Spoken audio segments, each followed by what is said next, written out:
એ four એમ. આજથી તમારું ધ્યેય નક્કી કરજો. ધ્યેય નક્કી કરવામાં ઘણી વખત મમ્મી પપ્પાએ નક્કી કરી રાખ્યું હોય કે મારો દીકરો તો ક્રિકેટર બને, ક્રિકેટર. પણ એ દીકરાને ક્રિકેટરમાં બિલકુલ ઇન્ટરેસ્ટ ન હોય, દીકરાને પેઇન્ટિંગમાં ઇન્ટરેસ્ટ હોય. પણ મા બાપ તરીકે ક્યારેક એને એના જીવનની અંદર આગળ જવું હોય ને તો જવા દેવાનું. એને કહેવાનું કે તને બૂટ ચપ્પલ સીવતા આવડે છે ને, તું મોચી બનવું છે ને, તારે વિશ્વનો શ્રેષ્ઠ મોચી બન. બરાક ઓબામાને એમ થાય કે તારી પાસે બૂટ સીવડાવે છે. ડોનાલ્ડ ટ્રમ્પની ને બેઠા બેઠા થાય બૂટ પહેરવા હોય ને તો ભારતની અંદર, ગુજરાતની અંદર, જુનાગઢની અંદર ઓલી સોસાયટીની અંદર રહે છે ને, એ દીકરો બહુ જોરદાર બનાવે છે. વિશ્વની અંદર શ્રેષ્ઠ થઈ શકે ને. આવી મા બાપ તરીકે એની ફરજ આપણીમાં આવે છે કે એને જે પણ બનવું છે ને એની અંદર સહયોગ કરીએ, એની ટીકા નહીં કરીએ, પણ એનો ટેકો દઈએ. નાનું બાળક હોય ને, તમને પૂછવામાં આવે કે શું બનવું છે, એટલે હજી તો એને ખબર ન હોય ને પહેલા તમે જવાબ આપો.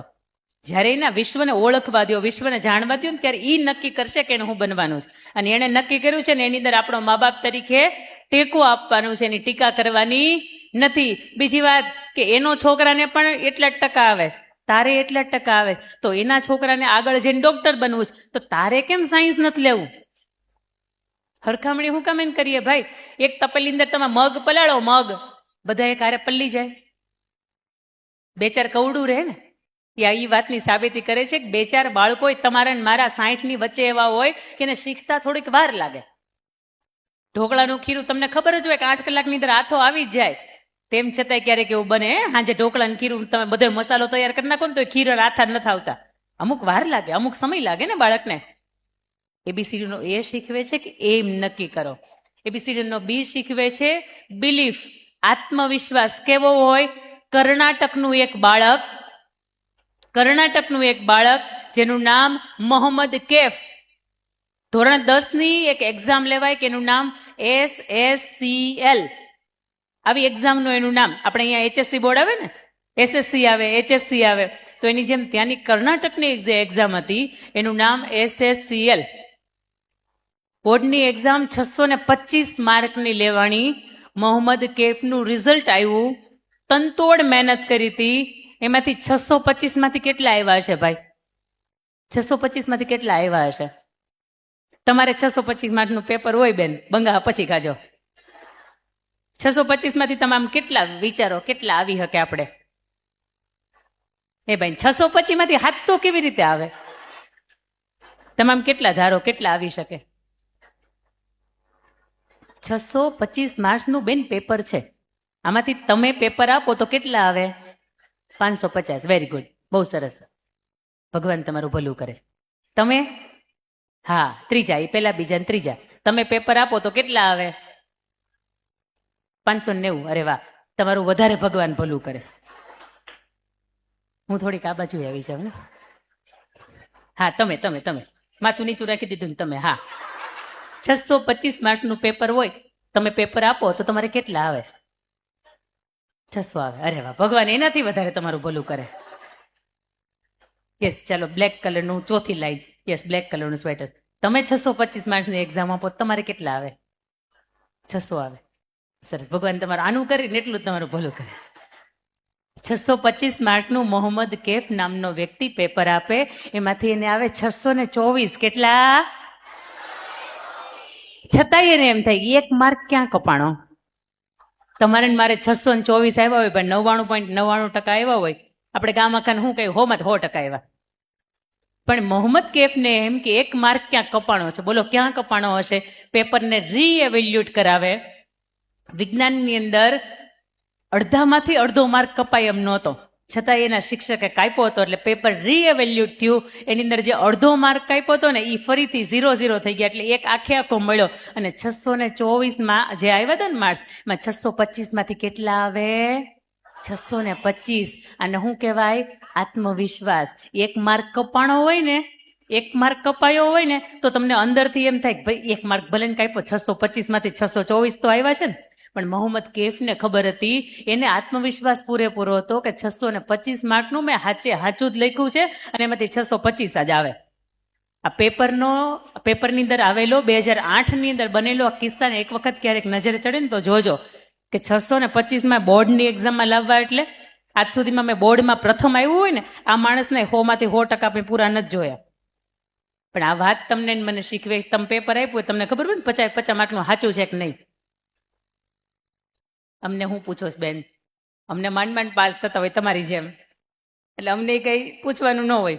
પણ આને આત્મવિશ્વાસ કહેવાય કે તમે તમારું જ્યારે પણ કંઈક આપો છો તમને એક્ઝેક્ટ ખબર હોય કે બધું સાચું જ છે. ઘણા પૂછીએ ને બહાર આવીને કે પાસ થઈ જાઓ તો કે નક્કી નથી. મેડમને ખબર, પેપર ચેક કરવા વાળાને ખબર પાસ થશું કે નહીં થઈએ. એના પછીનો સી કોન્સન્ટ્રેશન શીખવે છે. એના પછીનો સી કોન્સન્ટ્રેશન શીખવે છે. અર્જુનને દ્રૌપદીના સ્વયંવર વખતે શું પરીક્ષા આપવાની હતી ભાઈ? કઈ પરીક્ષા આપવાની હતી? માછલીની આંખ વીંધવાની હતી. આમ સીધી સામે માછલી ના અહીંયા એમ માછલી ઉપર 3 માછલી હતી, ઉપર ફરતી હતી, નીચે પાણી હતું અને એની અંદર જોવાનું હતું અને એમાંથી માછલીની આંખ છે ને એને વીંધવાની હતી. હેલું હતું ભાઈ? આવી પરીક્ષાઓ ત્યારે રાખવામાં આવે ને એકે દીકરીને લગ્ન ન થાય અને બધાય વાંઢા રહે, કારણ કે કોઈની પાસે આવી તાકાત હવે રહી નથી. પણ છતાં એનું કોન્સન્ટ્રેશન એટલું મજબૂત હતું, એનું ધ્યાન એટલું જોરદારનું હતું કે એ થઈ શક્યું. એકલવ્યને ઓળખો ને? એકલવ્યને કેવી રીતે ઓળખો છો? કોના શિષ્ય હતા? ગુરુ દ્રોણાચાર્યના શિષ્ય હતા. એકલવ્યને કોઈ શીખવાડ્યું? ભૂલ કરતા હોય તો કોઈ હાથ પકડીને શીખવાડ્યું? છતાંય તે જ્યારે અર્જુનને શીખવાડતા હતા ને ત્યારે એને કેટલું ધ્યાન આપ્યું હશે છુપી રીતે કે એ શીખી શક્યા. કોન્સન્ટ્રેશન છે ને એ બહુ મહત્વનું છે. કાનની અંદર પપુડા 2 નાખી દો, ટીવી જોતા હોય અને મમ્મી બોલાવીને થાકી જાય, મમ્મીએ ખાલી એટલું કીધું હોય કે હું નીચે આને એક વસ્તુનું કામ છે ને હું થઈને આવું છું, કુકરની 3 સીટી થાય ને એટલે બંધ કરી દેજે.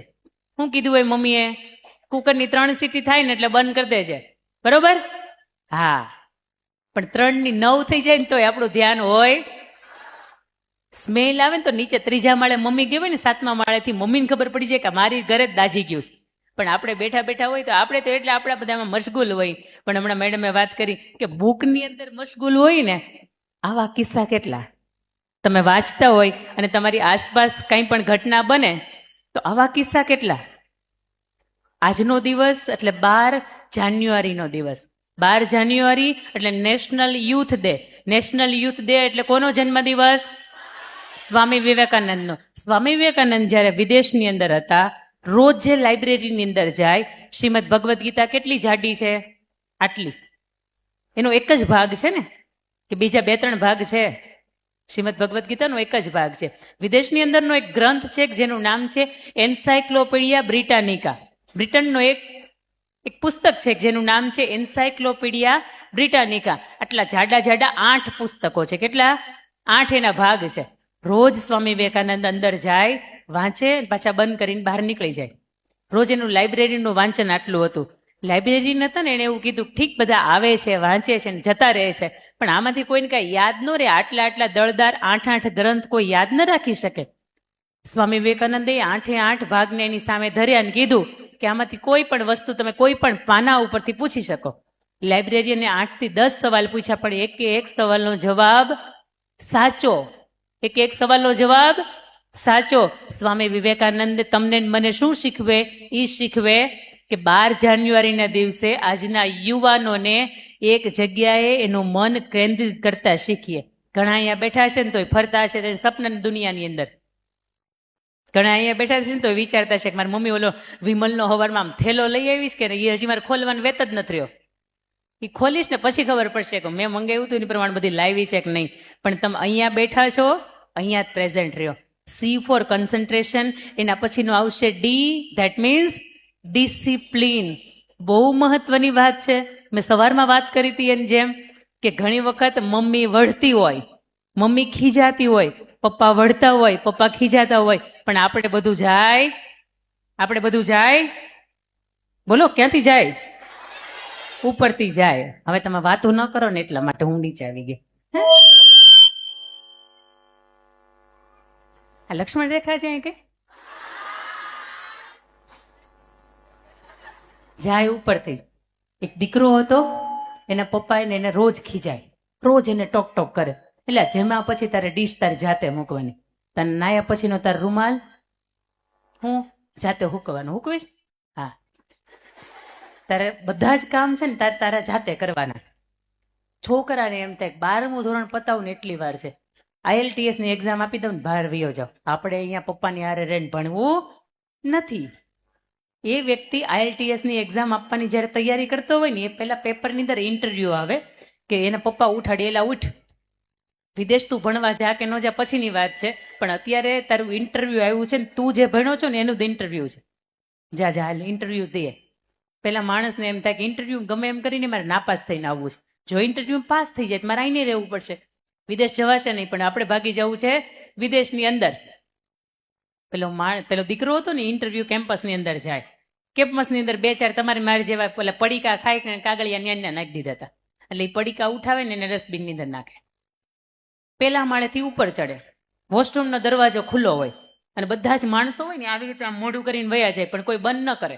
એટલે એ માણસે થોડુંક પાણી નાખ્યું, ફ્લશ શરૂ કર્યો, પાણી નાખ્યું અને દરવાજો બંધ કરીને પોતે ઉપર ગયો. 3જા માળે પહોંચ્યો ને તો એની ઉપર એક સ્વિચ ચાલુ હતી કે જ્યાં ધોળો દિવસ હતો, અંધારું નહોતું, તેમ છતાંય તે એની અંદર લાઇટ શરૂ હતી. એટલે એ માણસે લાઇટ બંધ કરી. બહાર કેમ્પસની બહાર અંદર જે ફ્લોર આવ્યો ને તો ત્યાં જઈને બેઠો હતો ને તે પૂછ્યું કે એટલે તમે એમાં ઇન્ટરવ્યુમાં પાસ થઈ ગયા? એટલે બધા એમ કે નહીં, આમ નાપાસ થયા. એટલે ઓલા એમ કે હા ચાલો આપણે નાપાસ થશું. જેવા અંદર એ ભાઈએ એન્ટ્રી કરી, યુવાને એન્ટ્રી કરી, એટલે પહેલા તો એને પૂછ્યું નહીં કે તારું નામ શું છે, તારું ગામ શું છે, તારે શું ટકાવારી છે, શું ભણ્યો છે, કાંઈ નહીં. તરત જ શું કીધું ખબર છે? You are selected. એટલે પેલો માણસ શોક થઈ ગયો, પેલો યુવાન શોક થઈ ગયો કે આણે મને મારું ડિગ્રી નથી પૂછી, આણે મને મારું તારીખ તિથિક સરનામું નથી પૂછ્યું, આણે મને ટકા કેટલા આવ્યા એ નથી પૂછ્યા, 55% તોય હાલ્યું હતું એનું. તમે ઓળખો છો ને એટલે તમને ખબર છે. આ છતાંય મને કાંઈ નથી પૂછ્યું, છતાંય કેમ એમ કીધું કે યુ આર સિલેક્ટેડ, આવતીકાલથી તું જોઈન કરી શકે છે. અને એ માણસે એને સવાલ પૂછ્યો કે તમે મને કયા આધારે નોકરી આપો છો? અને ત્યારે પેલા માણસે એવું કીધું કે આ તમારા પપ્પાનું કેમ્પસ નથી, તમારી જવાબદારીમાં નથી આવતું, તેમ છતાંય તો તમે અહીંયાથી એન્ટર થયા ને એટલે રસ્તામાં પડેલો કચરો છે ને એને તમે વ્યવસ્થિત નાખ્યો. ઉપર 2જા માળે આવ્યા હતા, વોશરૂમનો દરવાજો ખુલ્લો હતો ને એને તમે બંધ કર્યો. એનાથી ઉપર 3જા માળે આવ્યા એટલે લાઇટની સ્વિચ ચાલુ હતી ને એને બંધ કરી. આ આદત કોણે પાડી હતી ભાઈ? એના જીવનની આદત પાડી હતી કોણે પાડી હતી?